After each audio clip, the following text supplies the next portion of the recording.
an army of vipers and lions. I had to keep on reaching up, cause it was my time to tear down the kingdom and call out the liars.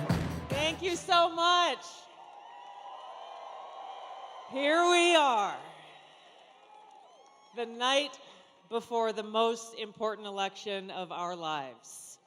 There's no place else I'd rather be than here with you, standing proud to support the President of the United States, who is fighting for the people, who is fighting for peace, and who has in his heart putting America first.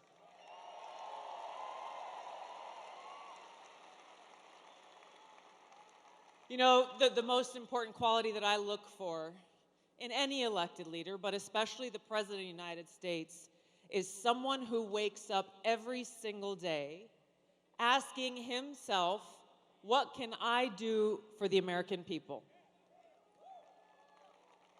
I just spent the first half of the day before I came here in Western North Carolina, and we went through different areas in Asheville and the surrounding communities where people are still suffering and struggling in the wake of Hurricane Helene. And I was moved almost to tears many times as people shared with me their stories of loss, the funerals that they are going to for their loved ones who were killed in that disaster.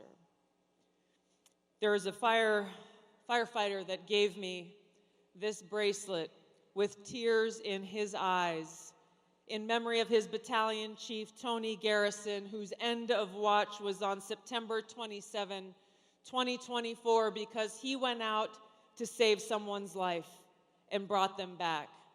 He heard that there was someone else who needed help, went out, rescued them, and brought them back. They said, my parents are still out there, please go and help them. He went out to find them and never came back. On the bottom of this black bracelet, it says, greater love has no one than this, that a person will lay down his life for his friends.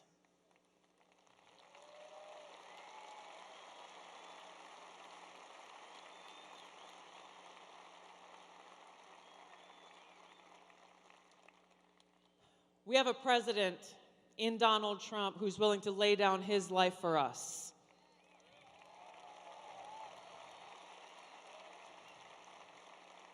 It meant the world to the people in Western North Carolina that he showed up there for them. It meant the world to people in different parts of the country, like East Palestine, Ohio, when he showed up for them.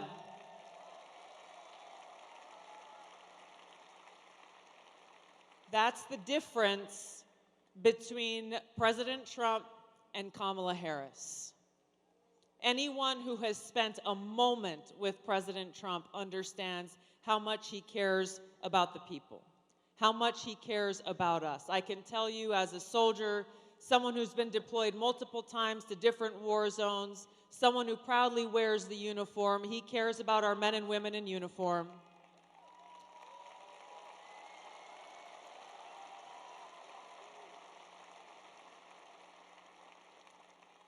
He is committed to ending wars, not starting them. He is committed to truly bringing about peace and having the courage and the strength to stand up against the warmongers in Washington. Our choice in this election and the victory we need to deliver for President Trump tomorrow is the choice between Kamala Harris and 4 more years of tyranny, poverty, and war, and more war. Or in President Trump, someone who will stand up and defend our freedom and put us back on that path towards peace and prosperity. Let's deliver that victory for Donald Trump tomorrow. Send him back to the White House where we can all join him to make America great again. Thank you all so much for your love of our country. Thank you for defending freedom. Let's make it happen.